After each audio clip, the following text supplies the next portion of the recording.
Assalamualaikum warahmatullahi wabarakatuh.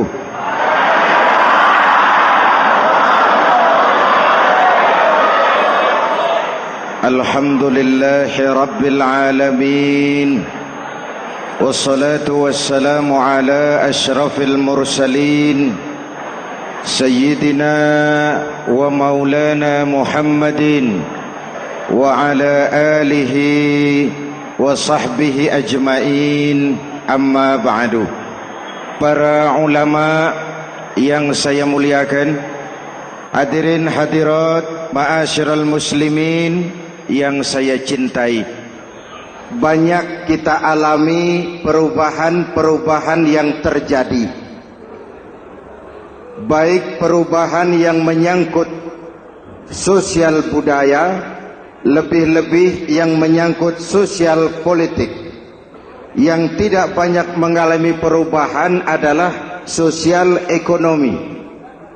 Bahkan angka kemiskinan kita naik menjadi 3/5 dari total penduduk kita hidup di bawah garis kemiskinan, dan 20% diantaranya miskin mutlak. Perubahan-perubahan yang terjadi menyadarkan kita kepada kebenaran Al-Quran ketika Allah menyatakan wa tilkal ayyamu nudawiluha bainan nas. Hari itu kami putar di antara manusia. Ada saat datang, ada waktu pergi. Ada hari lahir, ada saat kembali. Ada waktu dilantik, ada saat menyerahkan jabatan. Hari kami putar di antara manusia dan hidup cuma sekadar menunggu giliran. Soalnya kemudian di tengah perubahan-perubahan yang terjadi begitu cepat, what must we do now?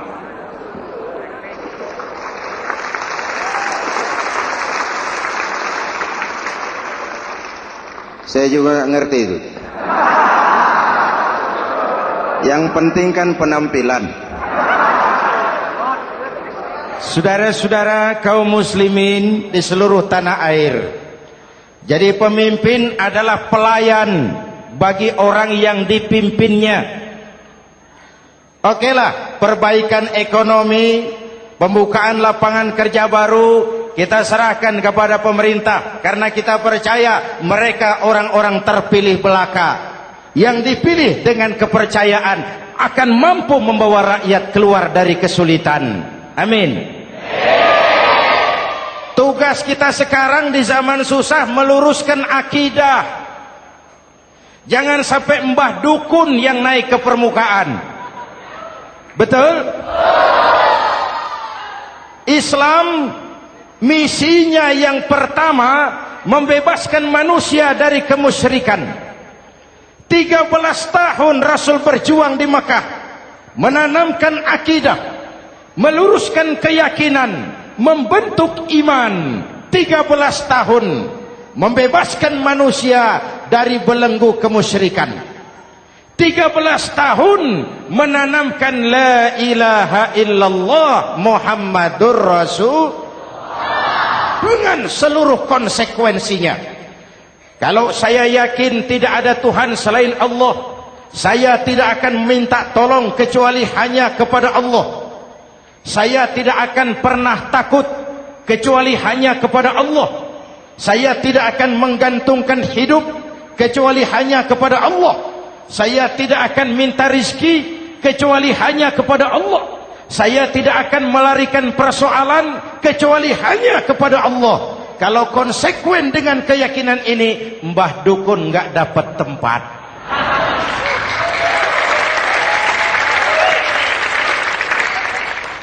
Akur? Ayo lihat secara sederhana. Saya sandaran di tiang, tiangnya ambruk, sayanya jatuh. Saya sandaran di tembok, temboknya runtuh, saya juga runtuh. Saya sandaran kepada orang kaya, dia jatuh miskin, saya bangkrut. Saya sandaran kepada jenderal, dia pensiun, saya selesai. Tapi kalau saya sandaran hanya kepada Allah, Allah tidak akan pernah miskin, Allah tidak akan pernah lumpuh, Allah tidak akan pernah terpuruk, dan Allah tidak akan pernah berkurang kekuasaannya.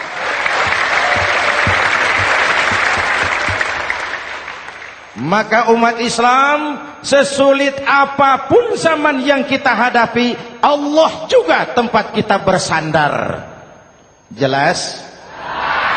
Selama ini kita iman dalam ucapan, tapi sekuler dalam perbuatan. Di masjid ada Allah, di kantor Allah tidak ada, maka korupsi merajalela.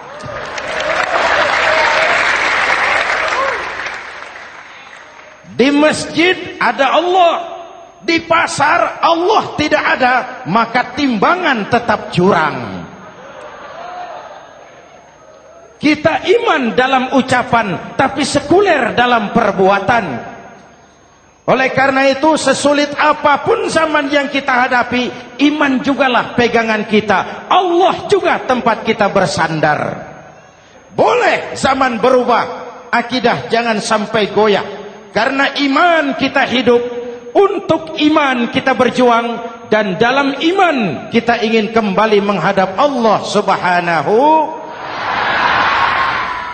Selama ini manusia Indonesia kita lebih banyak diisi otaknya, hati sering kosong, agama dangkal, akidah rapuh, moral rendah.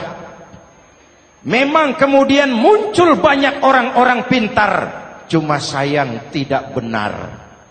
Indonesia kita bangkrut, Indonesia kita terpuruk, Indonesia kita sakit parah kalau diurus orang yang cuma pintar tapi tidak benar.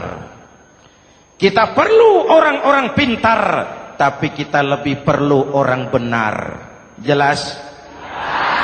Kalau cuma pintar tapi tidak benar, itu yang sering saya sampaikan, nanti disuruh ngurus beras malah nimbun beras.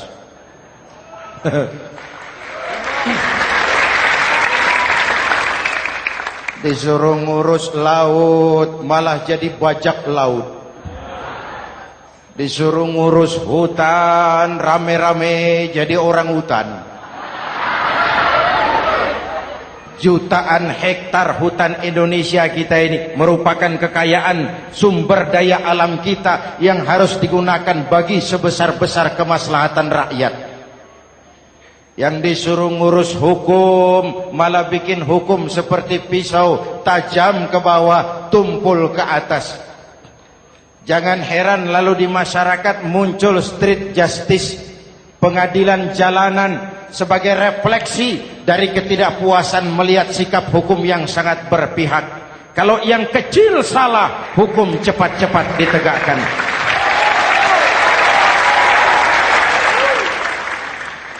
Lihat saja sekarang ini kalau orang terkenal, banyak uang, punya masalah, antri yang bela. Betul? Tapi saudara lihat si Marsinah di Jawa Timur, si Sengkon dan Karta di Jawa Barat, si Udin Bernas wartawan Jogja, terseok-seok mencari keadilan, sampai hari ini urusannya masih remeng-remeng. Kenapa bisa begitu? Jawabannya sederhana, tidak ada fulus. Ada fulus mulus, tidak ada fulus manfus. Betul? Jangan sampai para penegak hukum kita terjebak pada lagu baru, maju tak gentar, membela yang bayar. Biar bertentangan dengan nurani, biar bertentangan dengan public opini, biar bertentangan dengan rasa keadilan. Siapa yang bayar, itulah majikan. Mau benar atau salah, belain terus. Kalau seperti inilah hukum kita, mafioso keadilan akan tetap gentayangan. Hadirin yang saya hormati, 13 tahun beliau berjuang di Mekah, meluruskan keyakinan, memantapkan akidah, meneguhkan iman. Dari situ segalanya dimulai, dan ke situ segalanya akan menuju. Intan paling mahal, mutiara paling berharga, tidak lain adalah nilai-nilai keimanan. Kalau itu sudah tergadai, apalagi yang bisa kita banggakan dalam kehidupan ini? Kita merasa harta kita berharga, belum ada artinya ketimbang iman. Kedudukan kita punya nilai pun belum ada artinya ketimbang dengan nilai-nilai keimanan. Itu intan paling mahal, itu mutiara paling berharga. Harta baru ada manfaatnya kalau dilandasi dengan iman. Jabatan dan kedudukan baru terasa gunanya kalau dilandasi dengan keimanan. Kalau jabatan lepas dari iman, yang akan lahir Fir'aun baru. Jelas? Kalau harta terlepas dari iman, yang akan muncul adalah konglomerat Korun. Kalau ilmu pengetahuan terlepas dari nilai dasar keimanan, maka yang akan muncul adalah ilmuwan pelacur yang menyalahkan yang benar, membenarkan yang salah untuk kepentingan pribadi. Dan kondisi seperti itu tidak akan membuat kita makin sehat. Oleh karena itu, pada kesempatan ini, pesan pertama saya, menghadapi zaman susah, tetap jaga akidah, tetap pelihara keyakinan. Kesulitan bukan untuk ditakuti, untuk diatasi. Hidup adalah kerja keras, bukan keajaiban. Perubahan tidak akan datang hanya dengan simsalabim abragadabra. Perubahan tidak akan muncul hanya dengan berandai-andai. Perubahan tidak akan turun dari langit seperti turunnya embun di waktu malam. Perubahan adalah kerja keras, sehingga Al-Quran membimbing kita, innallaha la yughayyiru ma biqaumin hatta yughayyiru ma bi anfusihim. Allah tidak akan mengubah keadaan suatu bangsa kalau mereka tidak mau mengubah apa yang ada di dalam diri mereka. Yang ada di dalam diri itu rule of thinking, state of mind, cara kita berpikir, cara kita memandang kehidupan, cara kita mengatasi persoalan. Hadirin yang saya hormati, inilah iman. Berangkat dari ini kita menyadari, ini ujian buat kita rakyat. Dan kita rakyat Indonesia ini kalau sama susah sih sudah kenyang. Ya Pak? Ya Pak? Kita ini sebagai bangsa mengalami apa yang disebut oleh Bung Karno up and down. Naik, turun, timbul, tenggelam, pasang, surut. 350 tahun dijajah oleh Belanda, kita susah. Berangkat Belanda masuk Jepang, susah lagi. Pergi Jepang, datang nikah, susah lagi. Lalu kita merdeka, dirongrong oleh berbagai pemberontakan, susah lagi. Makan bulgur, antri minyak. Lalu PKI berontak, susah lagi. Muncul orde baru, lama-lama susah lagi. Orde baru selesai, naik reformasi, mulai repot nasi, susah lagi.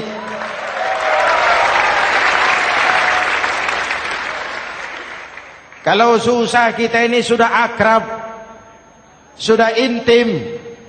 Mestinya kalau sudah susah seperti itu, jangan salah sikap menyikapi kesusahan.